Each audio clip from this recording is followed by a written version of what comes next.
नमः संस्कृताय। मेरे प्यारे बच्चों, संस्कृत क्लासेस में आपका स्वागत है। आइए देखते हैं आज कक्षा 10 की संस्कृत पाठ 1 कवि कुल गुरु कालिदास। कवि कुल गुरु कालिदास यानी कवियों के कुल के गुरु कालिदास। कवियों के कुल के गुरु कौन है बच्चों? कालिदास है। कुल माने जानते हो ना, वंश होता है, यानी कवियों के वंश के जो गुरु हैं वो कौन है? कालिदास है। तो आप अपनी अपनी जो है किताब निकाल लीजिए और किताब निकाल करके आज आप संस्कृत का पहला पाठ गद्य में जो है देखिए और पढ़िए। जहां ना समझ में आए आप कमेंट बॉक्स में कमेंट करिएगा, ठीक है? आपको दोबारा बताएंगे। तो चलिए देखिए, महाकवि कालिदास संस्कृत कविनाम मुकुटमणि अस्ति। महाकवि कालिदास यानी महान है जो कवि। महाकवि में कौन समास बन रहा है? कर्मधारय। यानी महान है जो कवि कालिदासा। किसका दास? काली का दास। कौन समास बन रहा है? तत्पुरुष समास, षष्ठी तत्पुरुष। यानी कालिदास अर्थात कालिदास संस्कृत कवि नाम यानी संस्कृत कवियों के मुकुटमणि अस्ति यानी मुकुटमणि हैं। यहाँ एक सूत्र आपका है, जैसे कि देखिए यहाँ षष्ठी या सप्तमी दोनों में से किसी एक को रखा जा सकता है। यतस्य निर्धारणम, यतस्य निर्धारणम। इसमें इस सूत्र से हमने आपको बताया था कक्षा 9 में कि जब बहुतों में से किसी एक को सर्वश्रेष्ठ बताया जाता है तो वहाँ षष्ठी या सप्तमी विभक्ति में से कोई भी एक रखा जा सकता है। यदि दोनों रखते हैं तो वह लगा देते हैं, चाहे षष्ठी रखिए चाहे सप्तमी, ठीक है? तो संस्कृत कवि नाम यानी संस्कृत कवियों के मुकुटमणि अस्ति यानी मुकुटमणि हैं। यानी महाकवि कालिदास संस्कृत कवियों के मुकुटमणि हैं। न केवलम भारत देशस्य अपितु समग्र विश्वस्य उत्कृष्ट कविषु सह एकतमो अस्ति। न केवलम यानी न केवल भारत देशस्य, किस देश के? भारत देश के, अपितु बल्कि समग्र विश्वस्य यानी संपूर्ण विश्व के उत्कृष्ट कविषु यानी उत्कृष्ट कवियों में स यानी वह एकतमो अस्ति यानी एक है, यानी उनमें एक है। यानी न केवल भारत देश के बल्कि संपूर्ण विश्व के उत्कृष्ट कवियों में से वह एक है। तस्याः नवधा कृति कौमुदी देश देशांतरेषु प्रसृतास्ति। तस्य किस विभक्ति का है? षष्ठी का एक वचन, यानी उनकी कृति कौमुदी। कौमुदी माने क्या होता है बच्चों? कौमुदी किसकी पर्यायवाची है? चांदनी की। देश देशांतरेषु यानी देश और विदेशों में प्रसरित अस्ति। प्रसरित माने होता है फैलना, प्रसरित माने फैलना, अस्त माने है। यानी उनकी नई कीर्ति कौमुदी, उनकी नई कीर्ति कौमुदी देश और विदेशों में क्या हुई है? फैली हुई है। भारत देशे जन्म लब्ध्वा स्व कवि कर्मणः देववाणी अलंकुर्वाणः सह न केवलम भारतीय कवि अपितु विश्व कविरीति सर्वः आद्रियते। भारत देश यानी भारत देश में सप्तमी विभक्ति का एक वचन है। जन्म यानी जन्म, लब्ध्वा मतलब लेकर के। कौन सा प्रत्यय है? त्वा। त्वा प्रत्यय है बच्चों। जैसे कि आपको बता दें, हमने आपको बताया था ना कि जब दो क्रियाओं का कर्ता एक होता है, पहली क्रिया जो समाप्त होती है उसके बाद दूसरी क्रिया जब स्टार्ट होती है तो समाप्त होने वाली क्रिया में कौन सा प्रत्यय लगता है?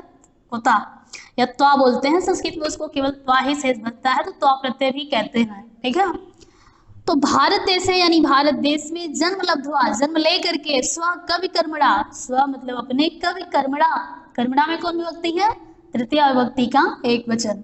यानी अपने कवि कर्म के द्वारा, अपने कवि कर्म के द्वारा देववाणी अलंकुर्वाणा, देववाणी यानी देववाणी अर्थात संस्कृत भाषा को अलंकुर्वाणा यानी अलंकृत करते हुए सह न केवलम, सने वह, न केवलम यानी न केवल भारतीय कवि यानी भारतीय कवि अपितु यानी बल्कि विश्व कविरीति यानी विश्व के कवियों में सर्व आदृयते यानी संपूर्ण लोगों के द्वारा जो है आदर प्राप्त करते हैं।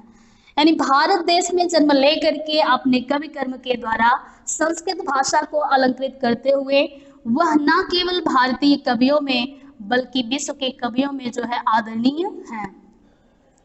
तो इतना समझ में आया मेरे प्यारे बच्चों। चलिए आप आगे देखिए।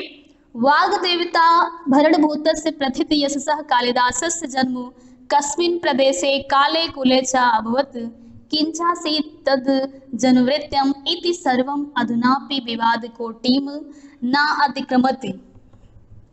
वाग देवता, कौन सी संधि बनेगी? वाग देवता, वाक देवता, क का ग हो जाएगा, कौन सी संधि बनेगी? क का ग। जो सत्व, कौन सा? जशत्व, झलाम जसवंते, झल प्रत्याहार को जस आदेश हो जाता है तो वो बन जाता है जसत्व संधि। वाग देवता, वाग देवता यानी वाणी के देवता, आभरणस यानी आभूषण स्वरूप, प्रथित यशस यानी प्रसिद्ध यश वाले, कालिदासस यानी कालिदास का, जन्म यानी जन्म, कस्मिन प्रदेशे किस प्रदेश में, कस्मिन कुले किस कुल में, सा मतलब और, अभवत यानी हुआ, यानी वाणी के प्रसिद्ध आभूषण स्वरूप, वाणी के प्रसिद्ध आभूषण स्वरूप, प्रसिद्ध का वाणी के प्रसिद्ध आभूषण स्वरूप कालिदास का जन्म किस प्रदेश, किस काल और किस कुल में हुआ था, यानी किस प्रदेश किस कुल, कुल का मतलब वंश में हुआ था।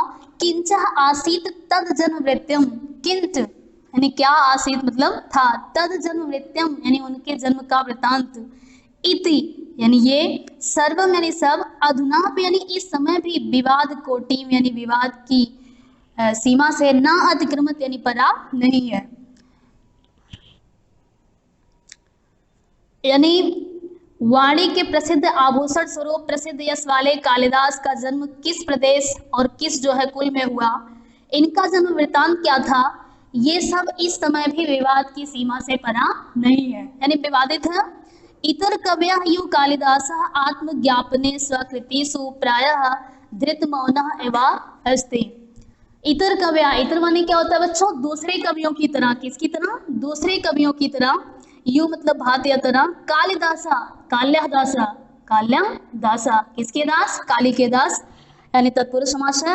आत्मज्ञापने यानी अपना जो है परिचय देने में, स्वकृतिषु, कृत माने क्या होता है रचना, यानी अपनी कृतियों में, प्रायः यानी प्रायः, धृत मौन, मौन है मतलब चुप है, धृत माने धारण किए हुए हैं, धृ धातु है धारण करने के अर्थ में, यो माने ही, अस्त माने है, यानी दूसरे कवियों की तरह, दूसरे कवियों की तरह कालिदास भी अपना जो है परिचय देने में, यानी अपने विषय में, अपनी रचनाओं में प्रायः मौन धारण किए हुए हैं, यानी दूसरे कवियों की तरह, जैसे भर्तृहरि हैं और भारवी हैं और बाणभट्ट हैं, इन सब कवियों ने अपने विषय में थोड़ा बहुत कुछ न कुछ लिख दिया है, लेकिन जो भारवी हैं या भर्तृहरि हैं, इन्होंने अपने विषय में, अपनी रचनाओं में इन्होंने कुछ भी लिखा नहीं है। ठीक उन्हीं प्रकार मतलब उन्हीं तरह ये जो महाकवि कालिदास हैं, इन्होंने भी अपनी रचनाओं में अपने बारे में कुछ नहीं लिखा है, ठीक है। कव्यः तस्य नाम संकीर्तन मात्रादियो स्वयाम वाचाम धन्याम मत्वा मौनम अवलंबन्ते। कव्यः यानी कवि, तस्य नाम यानी उनके नाम, संकीर्तन यानी कीर्तन, मात्रयो यानी मात्र से ही, स्वयं वाचाम यानी अपनी वाणी को, धन्याम मत्वा कौन सा प्रत्यय है, वा यानी धन्य मानकर, मौन अवलंबते यानी चुप ही हैं, यानी दूसरे कवियों की तरह, दूसरे कवि जो हैं उनके नाम और कीर्तन मात्र से ही अपनी वाणी को धन्य मानकर वो क्या हो जाते हैं, चुप हो जाते हैं। जैसे जब इन्होंने अपनी रचनाओं में अपने बारे में कुछ नहीं लिखा, तो जो दूसरे कवि हैं, जो इतर कवि हैं, वो भी इनके बारे में क्या करते हैं कि इनका नाम लेकर के ही अपने वाणी को विराम दे देते हैं, अपने को धन्य समझते हैं, वो भी इनके बारे में कुछ कहते सुनते नहीं है कि इनका जन्म क्या हुआ, कैसे हुआ, कहाँ हुआ, कुछ भी कहते नहीं है। तथापि यानी फिर भी, अंतः परिसाक्ष्य अनुसृत्य समीक्षकाः कवि परिचयम यावच्छक्यम प्रस्तुत बनती। तथापि यानी फिर भी, तथा धन अपि कौन सी संधि बन जाएगी, तथा धन अपि दीर्घ संधि हो जाएगी। अंतः परिसाक्ष्य यानी अंतः माने क्या होता है, आंतरिक, और बहि माने बाहर, साक्ष्य यानी साक्ष्यों का अर्थात प्रमाणों का, अनुसृत्य, अनुसृत्य कौन सा प्रत्यय है, अनुसृत्य में कौन सा प्रत्यय है मेरे प्यारे बच्चों, जरा आप बताइए। अनुसृत्य आया है ना, तो अनु ये उपसर्ग है और श्री जो ये धातु है, श्री का मतलब होता है सृजन करना, बनाना, प्रकट करना, ठीक है। और जो है ये लेप जो है ये क्या है, प्रत्यय है। तो अनुसृत्य का मतलब होता है अनुसरण करके, क्या करके, अनुसरण करके, ठीक है। यावच्छक्यम मतलब जितना हो सका, उनसे जितना बन सका, प्रस्तुत वंत यानी प्रस्तुत किया है, कवि परिचयम यानी कवि का परिचय, यानी फिर भी आंतरिक और बाहरी प्रमाणों का अनुसरण करके, फिर भी आंतरिक और बाहरी प्रमाणों का अनुसरण करके समीक्षकों ने कवि का परिचय जितना हो सका है उतना उन्होंने क्या किया है, प्रस्तुत किया है, लोगों के समक्ष जो है दिया है। तो इस प्रकार से आपको इतना समझ में आ गया होगा। चलिए फिर आगे की ओर चलते हैं। देखिए, एकः जनश्रुति अति प्रसिद्धास्ति, एकः जनश्रुति अति प्रसिद्धास्ति ययः कवि कालिदासः विक्रमादित्यस्य सभारत्नेषु मुख्यतमः इति ख्यापितः। एकः जनश्रुति, जनश्रुति माने क्या होता है बच्चों? कहावत। जनश्रुति माने क्या होता है? कहावत, जिसे विडंबना है, जनश्रुति है, कहावत है। तो एकः जनश्रुति यानी एक लोकोक्ति अति प्रसिद्धास्ति, अति यानी अत्यधिक, प्रसिद्धास्ति मतलब प्रसिद्धा माने प्रसिद्ध, अस्ति माने है, यानी एक जनश्रुति अत्यधिक प्रसिद्ध है। एक जनश्रुति क्या है? अत्यधिक प्रसिद्ध है। ययः कवि कालिदासः, ययः कवि कालिदासः विक्रमादित्यस्य सभारत्नेषु मुख्यतमः इति ख्यापितः। यया कवि कालिदासः यानी कवियों, कवि जो है कालिदास, विक्रमादित्यस्य यानी विक्रमादित्य के सभारत्नेषु यानी सभारत्नों में मुख्यतमः यानी सर्वश्रेष्ठ, ख्यापित यानी प्रसिद्ध है। यानी एक जनश्रुति अत्यधिक प्रसिद्ध है कि महाकवि कालिदास विक्रमादित्य के सभारत्नों में से मुख्य हैं। परंतु अत्र परा विडंबना समुत्पद्यते, परंतु अत्र परा यानी यहाँ भी, अत्र माने क्या? यहाँ, तत्र माने वहाँ, विडंबना, विडंबना का मतलब शंका, समुत्पद्यते, समुत्पद्यते कौन सी संधि बन जाएगी? समुत्पद्यते, द का ता हो जाएगा, समुद, समुद, समुद्दन, समुत्पद्यते, समुत्पद्यते।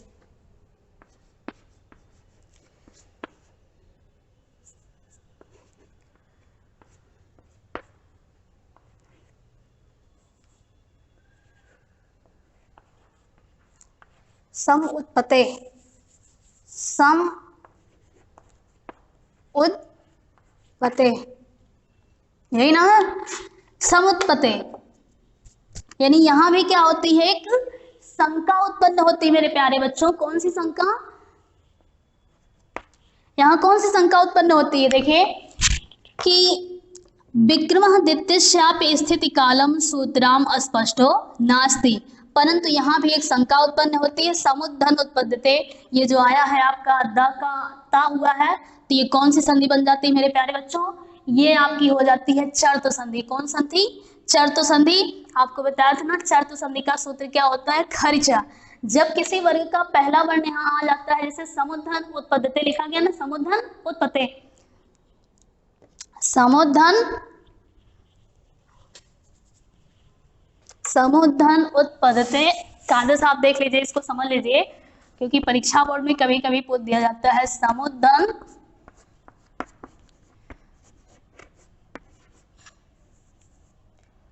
उद्यते, समुद्धन उद्यते। तो ये जो द का ता बन जाता है, तो ये शर्त संधि हो जाती है समुद्पते, समुत्पद्यते। यानी देखिए, यहाँ विक्रमादित्य के सभारत्नों में ये सर्वश्रेष्ठ थे, परंतु यहाँ भी शंका उत्पन्न होती है।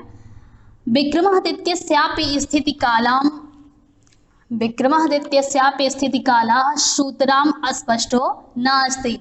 विक्रमादित्यस्यापि यानी विक्रमादित्य का भी, विक्रमादित्य का भी स्थिति काला मतलब निर्धारित समय, सूत्राम यानी भली भांत, अस्पष्टो यानी स्पष्ट ना अस्ति मतलब नहीं है।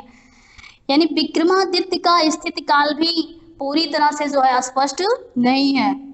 यानी एक जनश्रुति अत्यधिक प्रसिद्ध है कि कवि कालिदास विक्रमादित्य के सभारत्नों में सर्वश्रेष्ठ हैं, परंतु यहाँ भी शंका उत्पन्न होती है कि विक्रमादित्य का भी स्थिति काल पूरी तरह स्पष्ट नहीं है। बच्चों, केचिन्न मन्यन्ते यत् विक्रमादित्योपाधिधारिणो द्वितीय चंद्रगुप्तस्य समकालिक आसीत्। केचिन्न मन्यते यानी कुछ लोग मानते हैं कि विक्रमादित्य उपाधिधारिणो यानी विक्रमादित्य का उपाधि धारण करने वाले द्वितीय चंद्रगुप्त से यानी द्वितीय चंद्रगुप्त के यानी चंद्रगुप्त द्वितीय का नाम आपने सुना होगा, समकालिक आसित यानी समकालीन थे। यानी कुछ लोग मानते हैं कि विक्रमादित्य की उपाधि धारण करने वाले चंद्रगुप्त द्वितीय के ये क्या थे? समकालीन थे। स यो विक्रमादित्योपाधिं धृतवान्, सॉरी एक लाइन छोड़िए, देखिए ऊपर से समकालीन थे। कवि असौ कालिदासस्य मालविकाग्निमित्र नाटकस्य नायको अग्निमित्रः शुंगवंशी आसीत्। असौ कवि यानी यह कवि कालिदासस्य यानी कालिदास के मालविकाग्निमित्र नाटकस्य यानी मालविकाग्निमित्र नाटक के नायको यानी नायक, नायक में कौन से संधि है अभी हमने पढ़ा था, नायक नधम अक, नायक यचो अवयवा क्या बोलते थे, एवचोआवा, हाँ वही है। शुंगवंशी किस वंश का था, शुंग वंश का आसित यानी था। यानी यह कवि कालिदास अर्थात कालिदास मालविकाग्निमित्र नाटक के नायक अग्निमित्र शुंग वंश का था। यानी देखिए कुछ लोग मानते हैं कि विक्रमादित्य की उपाधि धारण करने वाले यानी विक्रमादित्य का उपाधि धारण करने वाले ये द्वितीय चंद्रगुप्त के समकालीन थे, लेकिन कालिदास का जो मालविकाग्निमित्रम नाटक है, इस नाटक का जो नायक है वो अग्निमित्र है। कौन है, अग्निमित्र। और ये अग्निमित्र किस वंश का था, शुंग वंश का था। स यो विक्रमादित्योपाधिं धृतवान्, स यो, स माने वह, यो यानी ही, यानी वही विक्रमादित्य उपाधि यानी विक्रमादित्य की उपाधि को धृतवान मतलब धारण किया था। यानी वही विक्रमादित्य की उपाधि को क्या किया था, धारण किया था। यस्य सभारत्नेषु एकः कालिदासः आसीत्, यस्य यानी जिनके, सभारत्नेषु यानी सभा रत्नों में, एकः यानी एक, कालिदासः यानी कालिदास आसीत् माने थे। यानी वही विक्रमादित्य की उपाधि को धारण किया था जिसके सभा रत्नों में से एक कालिदास थे। तस्य राज्ञः स्थितिकालः ख्रीष्टाब्द प्रागासीत्, तस्य राज्ञा यानी उस राजा का, स्थितिकालः यानी स्थित समय, ख्रीष्टाब्द प्रागासीत् यानी ईस्वी सन से प्राग यानी पहले, आसीत माने था। यानी उस राजा का जो समय था, उस राजा को जो निश्चित समय था वो ईस्वी सन से पहले था। स यो स्थितिकालः कवे अपि सिद्ध्यति, स यो, स माने वह, यो माने ही, यानी वही स्थिति काल मतलब स्थित समय अर्थात निर्धारित समय, कवे अप यानी कवि का भी, सिद्ध्यत यानी सिद्ध होता है। यानी वही स्थित काल अर्थात वही निश्चित समय भी इस कवि का सिद्ध होता है। कवि कालिदासस्य जन्मस्थान विषय अपि नैकमत्यम आसीत, कवि कालिदासस्य यानी कवि कालिदास के जन्म स्थान विषय यानी जन्म स्थान के विषय में नैकमत्यम आसीत यानी अनेक मत जो हैं, यानी वही स्थिति काल इस कवि का भी सिद्ध होता है और कवि कालिदास के जन्म स्थान के विषय में अनेक मत हैं। एतावान कवयस्य महिमा अस्ति यद सर्वे यो तं स्वस्वदेशीयं साधयितुं तत्पराः भवन्ति। इत सर्वे, एतावान कवयस्य, कवयस्य यानी इस कवि की, किसकी, इस कवि की अर्थात महाकवि कालिदास की महिमा यानी महिमा अर्थात महानता है कि सर्वे यानी सभी, तम यानी उन्हें, स्वस्वदेशी यानी अपने अपने देश का, साधयितुम यानी सिद्ध करने के लिए, तत्परा यानी तत्पर, भवन्ते यानी होते हैं। यानी इस कवि की ऐसी महिमा है कि उन्हें सभी अपने अपने देश का सिद्ध करने में लगे हुए हैं। कश्मीर वासी विद्वांसः कश्मीर उद्भवम तम मन्यन्ते बंगवासिनश्च बंगदेशीयम अस्ति। कश्मीर वासी विद्वांस यानी कश्मीर में रहने वाले विद्वान कश्मीर उद्भवम यानी उनकी उत्पत्ति को कश्मीर मानते हैं अर्थात उनका जन्म कहाँ हुआ था, कश्मीर में मानते हैं। बंगवासिनश्च यानी बंगालवासी, बंगदेशीयम यानी बंगाल में मानते हैं। यानी कश्मीर में रहने वाले विद्वान उन्हें कश्मीर का मानते हैं और बंगाल में रहने वाले उन्हें बंगाल का मानते हैं। तावद अन्य अपि समीक्षक वर्गाः यस्य मतेन कालिदासः उज्जैनीं लब्धं जन्मः आसीत् उज्जैनीं प्रति कवेः शातिशयो अनुरागः एतन्मतं पुष्णाति। तावद अन्य अपि यानी दूसरे और भी समीक्षक वर्गाः यानी समीक्षक वर्ग यस्य मतेन जिनके मत के अनुसार कालिदासः यानी कालिदास उज्जैनियां यानी उज्जैनी लब्धम यानी लिए थे जन्म यानी जन्म उज्जैनी प्रति यानी उज्जैनी के प्रति कवे यानी कवि का सातिशयो अनुराग यानी अत्यधिक अनुराग, अनुराग मतलब क्या होता है प्रेम, यानी अत्यधिक प्रेम एतन मतम यानी इस मत को, इस बात को पुष्णात यानी प्रमाणित करता है। यानी और भी दूसरे समीक्षक वर्ग जिनके मत के अनुसार कालिदास का जन्म उज्जैन में हुआ था और उज्जैनी के प्रति कवि का अत्यधिक प्रेम कवि का अत्यधिक अनुराग इस बात को प्रमाणित करता है। धन्यवाद। आज के लिए बस इतना ही।